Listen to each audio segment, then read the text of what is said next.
The fastest genocide in history conducted by the British during their colonial expansion in Australia involved the near eradication of Tasmanian Aboriginal people.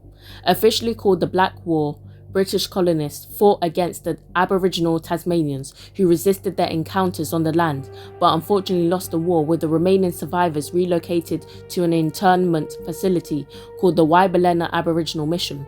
In this video, I will talk about the arrival of the British in Tasmania, British aggression, and Aboriginal Tasmanian self-defence and their loss. As British settlers looked to expand their presence on Australian land, they arrived in Tasmania at Risdon Cove in 1803. At the time, Tasmania was called Van Diemen's Land due to the Dutch arriving there first. A British expedition was led by Lieutenant John Bowen, who sailed to the area with 49 people, which consisted of convicts, settlers and soldiers, to establish a colony. A penal settlement was subsequently established. For the first decade or so, colonists were mainly poorly equipped and most of the land was still under Aboriginal control. In 1820, the population of colonists rapidly increased, and together they expanded their settlement into the traditional lands of the Oyster Bay, Big River and North Midlands nations. They pushed out Aboriginal people from the areas where they hunted for food, gathered seasonally for ceremonies and trade. By expanding their farms, the colonists attacked and even killed some Aboriginal peoples, destroying their cultures in the process. This would be one of the causes of the rebellion by Indigenous Tasmanians. Another cause was that some were abducted by colonists. One example was Kikata Pula, also known by Black Tom or Black Tom Birch. He was kidnapped as a child and raised in colonist households, was baptized as a Christian and was fluent in English. As an adult, he became one of the most feared Aboriginal warriors. Additionally, there were 6 times as many white men than women, meaning that almost none of the latter were available for white men. So the colonists turned to raping Aboriginal women and children to maintain the population of their colony. This seems to be the main trigger of the war. The Oyster Bay Nation was led by Tonga Longeta, and they allied with the Big River Nation led by Montpeliata. Together, they launched a guerrilla war against the colonists. The nations were later joined by the North Midlands Nation led by Molotahir Lajena or Umara. Other resistance leaders included Kikata Pula, Mana Larjena, Tuna Mina Wayet, Wareta Nata Larjena, Malboihina and Mosquito. For most of the first half of the 1820s, Kikata Pula lived with colonists Tom and Sarah Birch. In 1820, he worked on the couple's duck hole farm in Hobart. In 1821, Tom Birch died, which also meant that Kikata Pula lost his main protections and was subsequently treated poorly by other workers in the farm. In late 1822, Mosquito, an Aboriginal man from New South Wales who was sent to Tasmania for his resistance against colonists, camped at Duckhole Farm. There he was the leader of a group of Aboriginal Tasmanians, by the way also called Palawa. Mosquito convinced Kikata Pula to leave the colonial lifestyle and join his group. Together, Mosquito and Kikata Pula led a mob of over 100 Oyster Bay, Big River and Bruny Island men and women. In November 1823, the gang camped at Grindstone Bay, which was previously a popular hunting ground for the Oyster Bay people, but now part of a colonist's sheep property. Mosquito exchanged goods with the stockmen and arranged for 3 Aboriginal women to provide sexual services in exchange for food. When the women returned, a stockman shot one of them in the back. The colonists in response dispersed the mob. However, the mob regrouped and resettled elsewhere. They raided a colonist property at Mayfield Bay, setting fire to the house and killing a servant. They also raided farms in Cranbrook before retreating to where they were. Mosquito also encouraged Kikata Pula to leave the mob to avoid responsibility for the attacks. On returning to Hobart, he was arrested and he was about to be sent to Markery Harbour Penal Station, a penal settlement. However, Sarah Birch intervened and he was released from custody. Nevertheless, he escaped the farm again and joined forces with Mosquito. Again, they continued raiding colonial settlements, killing colonists in the southern and central parts of Tasmania. In June 1824, the group prepared to raid a homestead in Lovely Banks near Colebrook when Sarah Birch came out of the homestead and begged Kikata Pula to break off the attack. Unaware that Birch moved from Hobart, he agreed and stayed with her. Mosquito and his gang continued raiding elsewhere, but in August 1824 he was captured and stayed at the old Hobart jail. When he heard of the news about Mosquito, Kikata Pula left Lovely Banks in October and led a group of 64 Oyster Bay people to Hobart, protesting for Mosquito's release. Although Governor George Arthur ordered huts to be built at Kangaroo Point to accommodate them, Mosquito still remained incarcerated. Disappointed, the Oyster Bay people returned to their base and continued their activities. In February 1825, Mosquito and another Aboriginal man called Black Jack were hanged to death after being found guilty. This was another trigger for the Black War. The Black War began in 1825, although some sources say it began in 1824. It is difficult to pinpoint exactly when it started. On January 12, 1825, a colonist-owned newspaper reported, in the course of last week, about 200 of the Aborigines made their appearance in the town of Launceston, an immediate neighbourhood, encouraged no doubt by the accounts of the kindly reception and civil treatment which their sable brethren recently experienced on the other side of the island. We certainly should have felt more gratification in recording, had we been able, that these poor wanderers of the woods, on their first approach towards civilization, had discovered in us, on this side of the island, a disposition savouring more of humanity, if not of hospitality. What room have we left, we who are an enlightened people and professing Christianity, to express our disgust, detestation, and horror on hearing a recital of the dark and nameless deeds of the untutored savage, who, rude as nature formed him, is left to prowl through the wilderness, while at the same time the very threshold of our polished doors are stained with spots of but a lighter hue.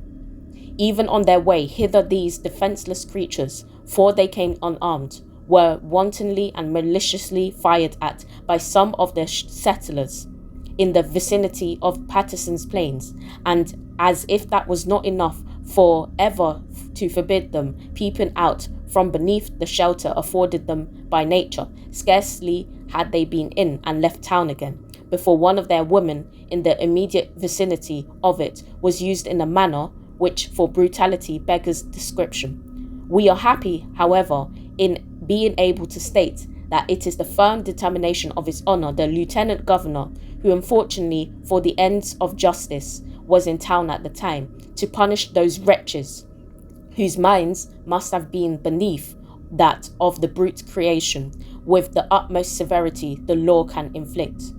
Despite the drop of sympathy for unarmed Aboriginal people who were fired upon, the colonist newspaper still justified mass killing them, because the Aboriginal people did not take the matter lightly and engaged in rebellion. When Colonel George Arthur became the Lieutenant Governor of Tasmania in May 1824, he placed Aboriginal people under the protection of British law and threatened prosecution of anyone who murdered them.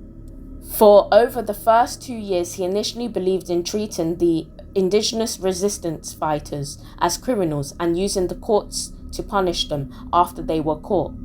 However, this method was not beneficial for the colonists, so on November 29, 1826, he declared all resistance fighters to be insurgents, meaning soldiers and police could raid Aboriginal camps without provocation to detain any Tasmanian they found, removing the protections. Many Tasmanians were shot in plain sight, including women and children. In response, warriors killed many stock keepers on farms, and colonists responded with raids that would kill more Aboriginal people. On December 9, 1826, Kikata Pula was captured after the day before the group led by him threatened a farm overseer at Bank Hill Farm. 14 Oyster Bay people were killed and 10 people, including Kikatapula, were captured. Kikatapula was placed in Richmond jail. Despite declaring resistance fighters as all insurgents, Kikatapula was actually put on trial because he was baptized, making him eligible to give evidence. George Arthur visited him in jail. The fact that Kikatapula was baptized and spoke good English made George Arthur feel reluctant to charge him with any crime. He was never placed on trial and was released. The reason why this happened was because he would have told about the massacres against Aboriginal people, which would mean that charges would have been brought against the authorities. In January 1827, he was released without charge. Kikatapula continued with his activities. A report came up as him being shot dead in April that year. However, this was proven false when he conducted further raids. The British had killed about 40 Palawa in the event. A month later, members of the Oyster Bay Nation killed a stockkeeper near Swansea. In retaliation, colonists made up of civilians, soldiers and police raided an Aboriginal camp, killing at least 6 people. In June 1827, up to 100 members of the Palator clan of the North Nation were killed after 3 stockkeepers were killed. In September 1827, George Arthur deployed an additional 26 policemen and 55 soldiers. 2 months later, Kikatapula was recaptured by local constables and was placed in Herbert Jail. He was stuck in jail until July 1828, when the police realized he was still allowed to give evidence due to him being a Christian. They knew that Kikatapula's evidence would charge the authorities, so they eventually released him from custody in July 1828. However, he refused to leave the jail and instead asked Arthur to send him to England. Arthur denied his request and kept him locked up. By this time, the Black War worsened. From November 1826, when Arthur removed the protections of Aboriginal people, 350 Aboriginal people were killed and 40 colonists. Beginning in 1828, Arthur made some big decisions. In January of that year, he proposed resettling Aboriginal people in some remote quarter of the island, which should be reserved strictly for them, and to supply them with food and clothing and afford them protection on condition of their confining themselves peacefully to certain limits. That quarter in question was the northeast, and he suggested that they should stay there until their habits shall become more civilized, in quotations. On April 19th, 1828, Arthur issued a proclamation separating the Aborigines from the white inhabitants. This brought his proposal to life as the government told colonists to use violence to expel them from the colonist-ruled areas in defined circumstances. However, this was difficult to enforce. Historian James Boyce, who wrote a book on Tasmania's history called Van Diemen's Land, A History, said any Aborigine can now be legally killed for doing no more than crossing an unmarked border that the government did not even bother to define. Arthur also deployed 300 troops from the 40th and 57th Regiments at 14 military posts along the border of the settled areas to prevent the Aboriginal attacks, which seemed to work. In July 1828, 16 Oyster Bay people who tried to enter the settled areas were killed by soldiers of the 40th Regiment. Despite the deployment, Aboriginal resistance picked up again from August to October, where 15 colonists were killed in 39 attacks. The Oyster Bay, Ben Lomond, and Northern Nations launched raids on stock huts. Additionally, Oyster Bay warriors took a step further by killing white women and children. By November 1st, Arthur declared martial law to any Aboriginal people who entered the settled districts, stating that they are now open enemies of the king. This was a declaration of the war, where it was now legal to shoot any Aboriginal people at sight of the settled districts. This was the longest martial law in Australian history, lasting for more than 3 years. And although it only allowed the military to shoot, a lot of colonists illegally did the same. Only one colonist was prosecuted for shooting an Aboriginal people. Arthur deployed hundreds more troops in the settled areas to capture and shoot, and civilian colonists formed patrols to capture them. The patrols killed 60 Aboriginal people and captured 30 more, and the total death toll was 200 by March 1830. The harshness, nevertheless, did not completely quell resistance, as there were reportedly 60 attacks on colonists from November 1829 to March 1830. Settlers and the press began to criticize Arthur, as they believed he wasn't doing enough to protect them. Some of their properties and crops were getting burnt by the indigenous nations, and they began to campaign to get them removed from Tasmania. In September 1830, the Aborigines Committee, a group made of private citizens, put Arthur under pressure as they threatened to take matters into their own hands. Arthur therefore called for the levée en masse, which was a conscripted force of men. The levée, called the Black Line, was tasked to remove the Tasmanian nations from their lands. Colonists forced them to be rounded up onto the Tasmanian peninsula and were relocated to Tasmania's offshore islands. The authorities estimated that the population of Aboriginal people were in the low thousands, but in reality most were decimated, and it is likely that fewer than 300 remained due to the settler violence. For those who were still on their lands, they still proceeded to use guerrilla warfare tactics. On October 7, 1830, the largest settler force was mobilized against Aboriginal people. They made up 10% of the Europeans and were settlers, police, military, and convicts, numbering around 2,200. This operation costed £35,000, half of the colony's revenue that year. They were divided into three, and whilst there were sightings of Aboriginal people, they had almost no success into moving them into the south. Only 2 Aboriginal people were captured and killed during this entire operation. However, the ongoing violence from Europeans did stop many Aboriginal people from entering the settled districts, and many surrendered to the authorities. George Augustus Robinson, an English missionary from Islington, North London, was appointed in establishing friendly relations with the Aboriginal peoples to convince them to be relocated. Robinson travelled to Bruny Island, an offshore island of Tasmania, hoping to teach them Christian principles.